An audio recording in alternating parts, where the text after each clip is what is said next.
The hero. We're remembering the heroes today. The hero. How do we define what it means to be a hero? What is a hero?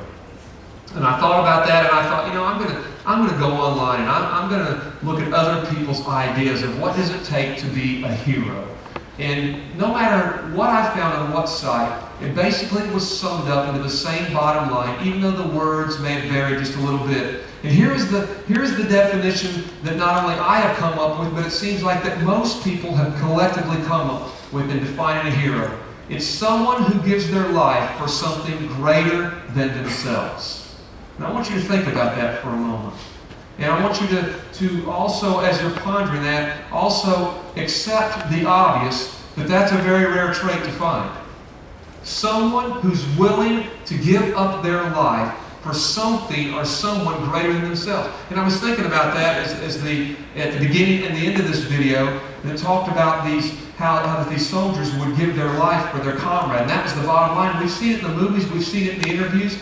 Many people go to war for many different reasons, and some of them not good reasons. But once you get there, most people on the battlefield are willing to give their life at that point for the person to their right and their left. Something they see that life greater than their own. They'll drop on a hand grenade. They'll rescue a fallen comrade in the middle of a firefight, willing to give their life for something greater than themselves.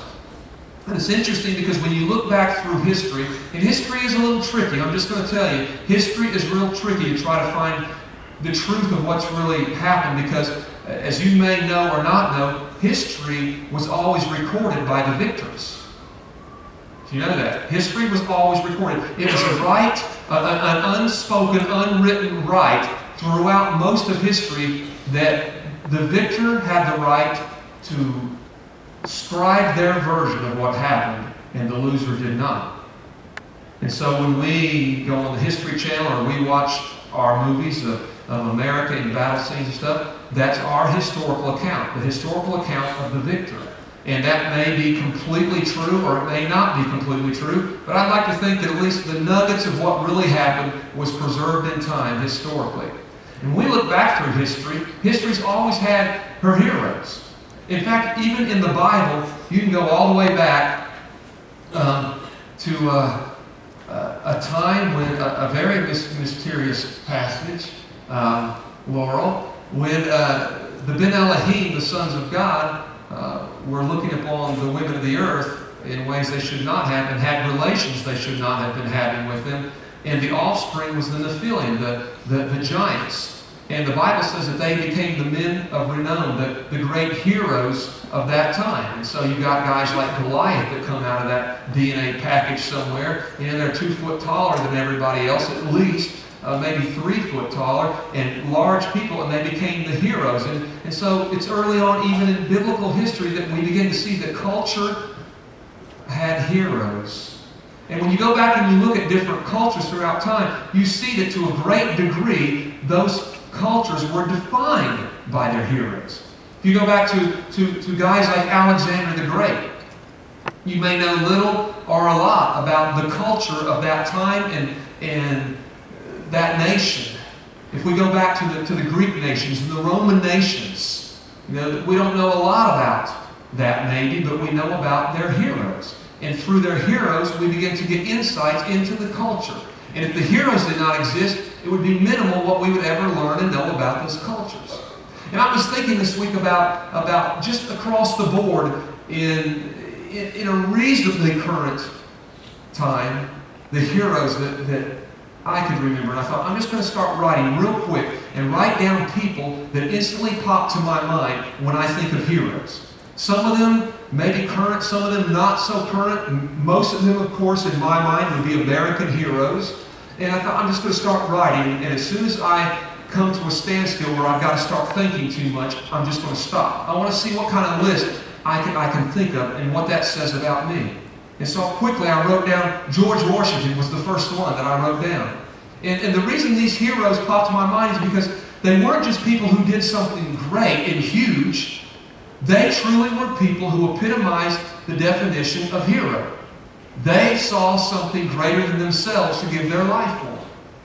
And most of these people did not really want to do on the onset of the things that they did. They did not go into it thinking, I'm going to be a hero, man, I'm going to make my name great, because heroes never enter into the scenario with the thought, I'm going to become great from this.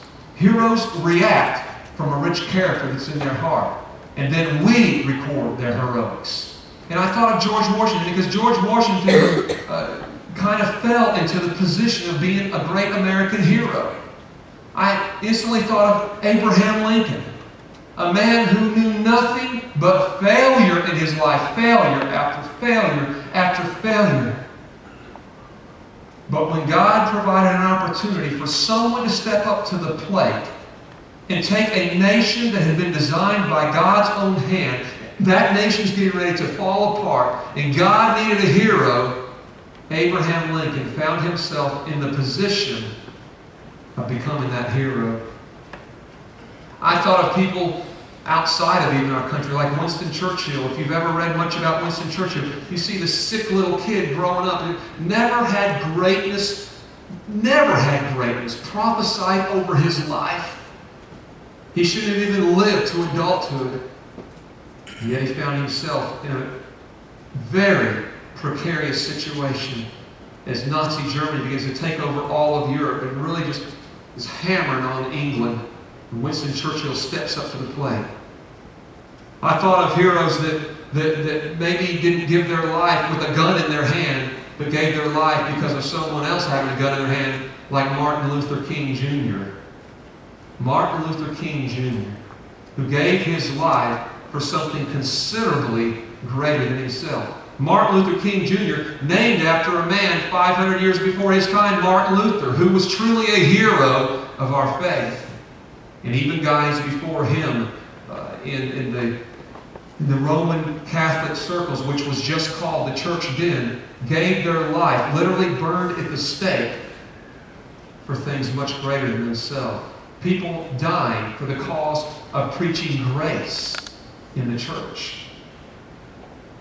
I thought of Dwight D. Eisenhower, a very special president that I'm not too sure that any president since has really understood the weight that there can actually be on a presidency. We don't have presidents today that carry the burdens that men like Dwight D. Eisenhower carried, and the decisions that he had to make, his decisions carrying universal consequences beyond what exists today. I thought of guys like George Patton, one of my personal heroes, and I realized that when it came to just his personality, he probably wasn't the most likable human being on the planet. But this dude, he was a hero. As deep as you could cut him, you'd have found a hero. He wasn't one of those generals that stood at the back of the ranks and said, you guys go that way and take that field. Patton was the kind of guy that said, follow me. We're going to go take that field. And as they were in northern Africa, they were actually in Tunisia at the time. And there was a huge, huge, huge field between them and the enemy. And Patton wanted to go surprise the Germans because he knew the element of surprise could secure a victory, even though the Allied forces were way outnumbered, way outgunned. I mean, the technology of Germany was so advanced over everybody else. The tanks were just so advanced over English and American tanks. But Pat thought the element of surprise is the only thing we have going for us.